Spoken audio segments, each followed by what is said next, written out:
Olá Brasil, olá YouTube, olá podcast, sejam todos muito bem-vindos ao canal J Críticas. Eu me chamo João da Silva e aqui você encontra tudo sobre filmes, séries, desenhos e músicas. E hoje nós vamos comentar o mais novo lançamento de David Fincher para a Netflix com o seu lançamento de O Assassino, um filme que estreou até nos cinemas em algumas semanas atrás, está disponível para todos nós podermos assistir. Eu já assisti e quero aqui dar minhas palavrinhas sobre esse suspense intrigante desse diretor igualmente intrigante. Então, se você por acaso já assistiu o filme e quer saber um pouco mais sobre a minha opinião sobre ele, com a gente, porque depois da vinheta nós falamos sobre O Assassino de David Fincher.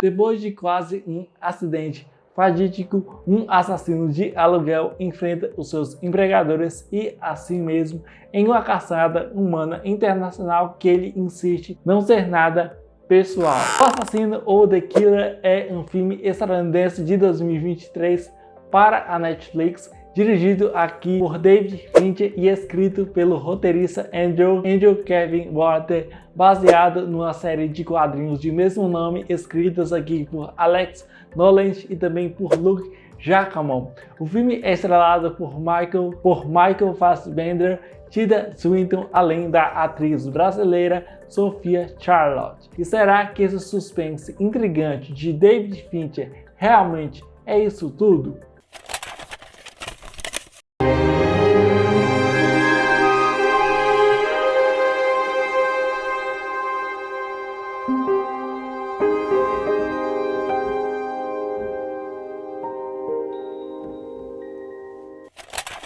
Por mais que eu goste do diretor e roteirista David Fincher, responsável por alguns bons filmes de sua carreira, alguns considerados grandes clássicos da história do cinema, como Seven, Os Sete Crimes Capitais, de 1995, A Rede Social e também outros grandes filmes. Em 2020 a gente saiu com um gostinho meio amargurado com o seu último filme, que foi Mank, que contava a história ali do roteirista de um dos maiores clássicos da história do cinema e responsável por ser um filme que podia render algo bom, mas o diretor não conseguiu trazer uma direção realmente muito boa. E é com muito orgulho e com muito prazer que eu admito que eu gostei particularmente aqui de O Assassino, The Killer, um filme estrelado por Michael Fassbender, um grande ator de Hollywood, que eu tenho que conversar aqui para vocês que eu vi poucos filmes do Michael Fassbender, mas ele é um ator muito conhecido por conta de alguns papéis que ele interpretou em sua carreira.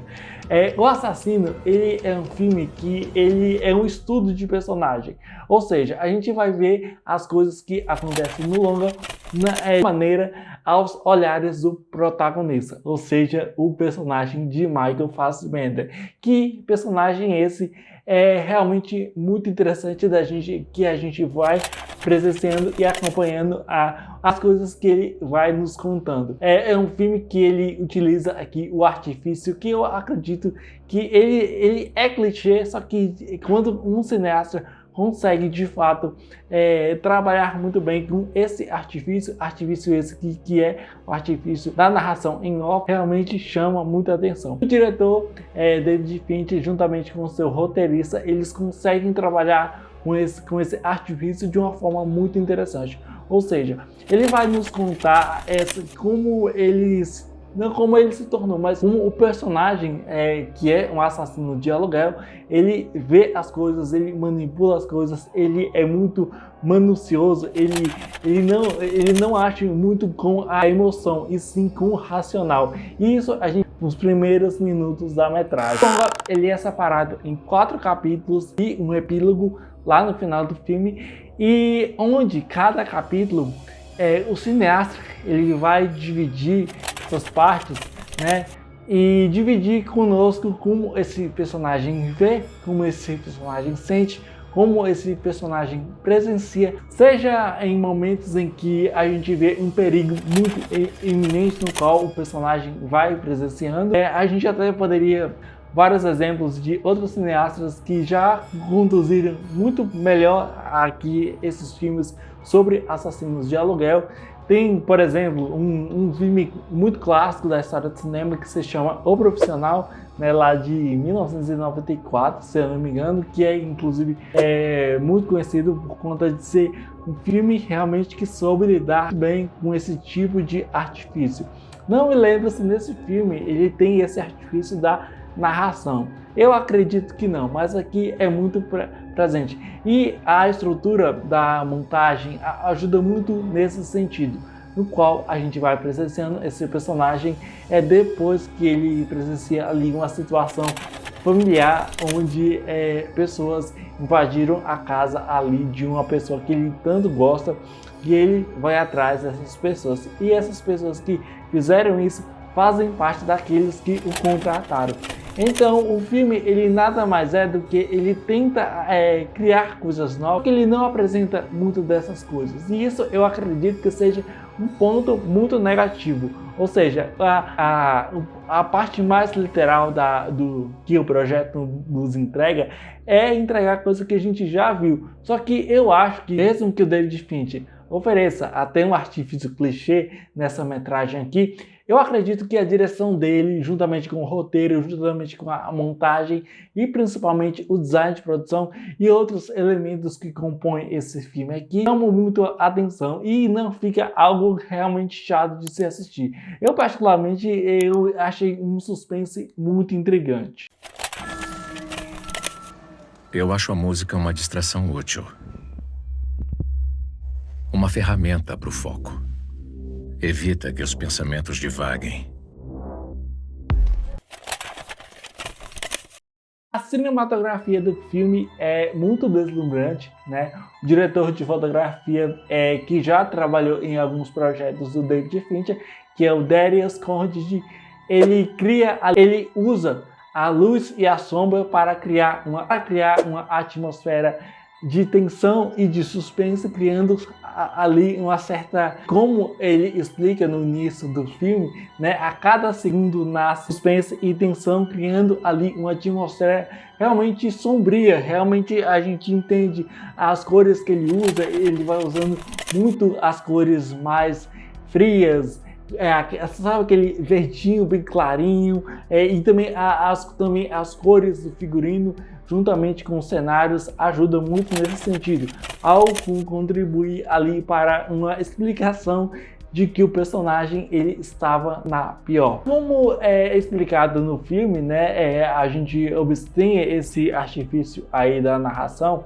Ele fala, né, que em média de 1,8 milhões de pessoas elas nascem, né, ao mesmo tempo, né, morrem essas 4,8 milhões de pessoas, e ao mesmo tempo que esses 4,8 milhões de pessoas morrem, outros 4,8 milhões nascem novamente. Então, são coisas que o roteiro ele vai explorando, e assim, você pode até pensar que o filme ele tá exagerando, que o filme tá pesando na mão, mas na minha humilde opinião, isso ajuda muito no que está dentro daquela proposta, que é composta pelo músico e compositor Trent Reznor e Atticus Ross, um músico e compositor que muitos devem conhecer por grande parte dos filmes de David Fincher, mas também que ele compôs a trilha sonora maravilhosíssima, inclusive que é um dos meus trabalhos favoritos deles, que eles trabalharam também em Soul, animação da Pixar, muito subestimada.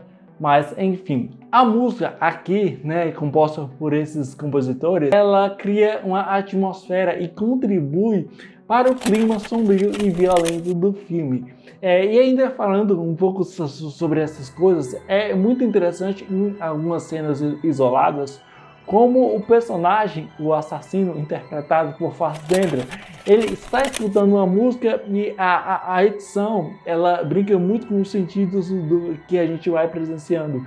Ele está escutando uma música, ele faz uma determinada coisa, tem aquela sensação que a música tá alta pra gente e aí volta para os ouvidos dele. Então é realmente algo muito interessante.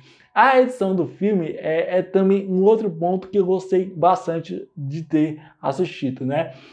A edição de O Assassino, né, de David Fincher, né? É um trabalho muito meticuloso, né, contribuindo ali para uma criação de um clima de suspense e tensão constante.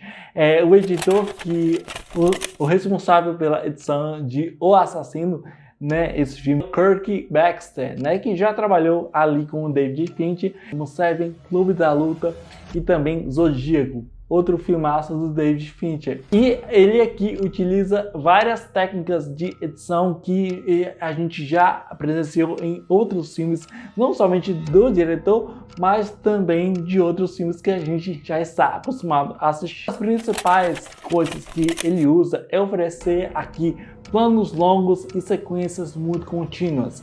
Isso vai permitindo que o espectador ele acompanhe as ações dos personagens em tempo real, criando ali uma sensação de imersão e realismo, né? Por exemplo, tem uma cena em que o assassino, interpretado por Michael Fassbender, ele precisa matar uma pessoa. Só que ele erra, né? Ele comete o seu primeiro erro e a câmera acompanha durante todo o assassinato, desde a preparação até a fuga.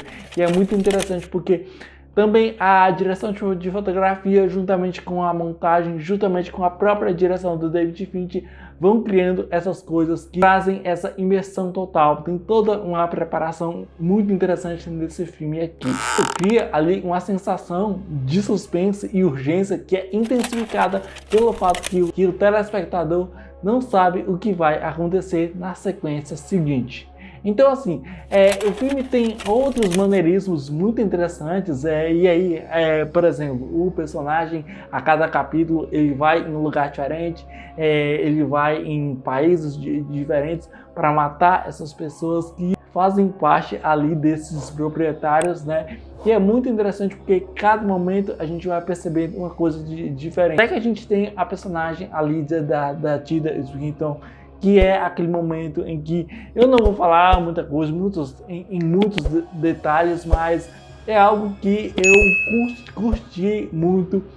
Claro que assim, são diálogos, né? O diretor David Fincher, ele oferece muitos diálogos muito expositivos, até muito complexos. Se você não prestar atenção, você vai sair muito frustrado, porque você não está muito acostumado com esse tipo de faceta que o diretor ele vai nos proporcionar. Sobre a montagem, que eu acredito seja uma montagem muito interessante, é o uso de planos fechados e cortes muito rápidos. Isso é usado para dar ali uma sensação de agitação e ansiedade. Por exemplo, vou dar aqui uma cena sem spoilers, acho que até tá no trailer do filme, né? Temos uma cena em que o assassino ele é perseguido e atacado por dois homens. E a câmera ela acompanha de perto, cortando rapidamente entre os diferentes planos.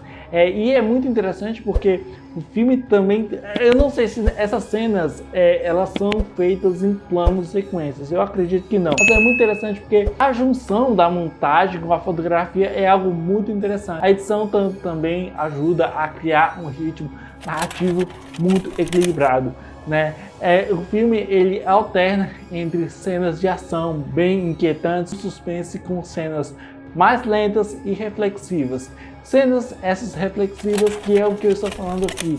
São cenas em que temos vários diálogos muito expositivos, muito complexos. Então, se você não está acostumado com esse tipo de produção que esbanja muito em diálogos muito expositivos, eu acredito que você vai ser um pouquinho frustrado, mas isso não é um grande problema, pelo menos não foi um problema para mim. Ainda que não seja um suspense realmente original, realmente inovador, e não sendo ali, não está, eu não acho, mas ainda que não seja ali no top 5 de melhores filmes de David Fincher, O Assassino, muitos pontos positivos, ele só pega com alguns maneirismos que o diretor ele infelizmente ainda coloca em seus filmes, causando ali um certo conflito, mas eu acredito realmente que esse é um filme que precisa ser conferido na Netflix, é um ótimo intrigante. Eu só saí um pouco frustrado por alguns conflitos narrativos de personagens coadjuvantes que poderiam aparecer mais, como por exemplo a Tilda Swinton, que é uma atriz excelentíssima, que ela não teve um destaque maior que eu gostaria que ela tivesse. Também eu gostaria que o diretor também trabalhasse com assuntos mais realistas, sabe? Assuntos mais interessantes, assuntos esses que podiam render ali um ótimo suspense. É um ótimo suspense, mas é um suspense que ele passa com 6, com 7, e isso já foi imposto ali no filme Man, que ele trouxe certas coisas que não combinaram muito bem com a trajetória que o diretor queria nos mostrar, e aqui novamente ele repete isso de novo. O que eu não acho que é um problema, mas também não é um acerto. Ainda assim, é um filme que eu gostei muito pelo seu ator principal, pela direção, pela edição, pela fotografia e por outras coisas que eu comentei nesse vídeo. Então eu fecho aqui O Assassino da Netflix com a nota 7. Pessoal, eu gostei muito desse filme, mas ele podia ser realmente um dos melhores filmes de ação, de drama que a gente podia ter visto, até porque foi um filme que foi anunciado como um grande filme de David Fincher. Eu realmente saí um pouco, não frustrado, mas eu esperava algo muito mais eficiente, muito mais intrigante. Eu gostei, mas é aquela coisa de você gostar de uma coisa porque é de um diretor que você gosta, que tem muitas qualidades, mas você também sai muito frustrado porque o diretor podia entregar muito mais. Mas enfim, eu queria saber de você, qual é a sua opinião sobre O Assassino da Netflix? Você gostou? Encontrou algumas outras qualidades que eu não comentei nesse vídeo? Deixa aqui nos comentários, não se esqueça de sair aqui sem deixar o seu like, se inscreva no canal e ative o sininho de notificações. Então é isso aí, muito obrigado, até a próxima J Críticas, valeu e até a próxima. Damn.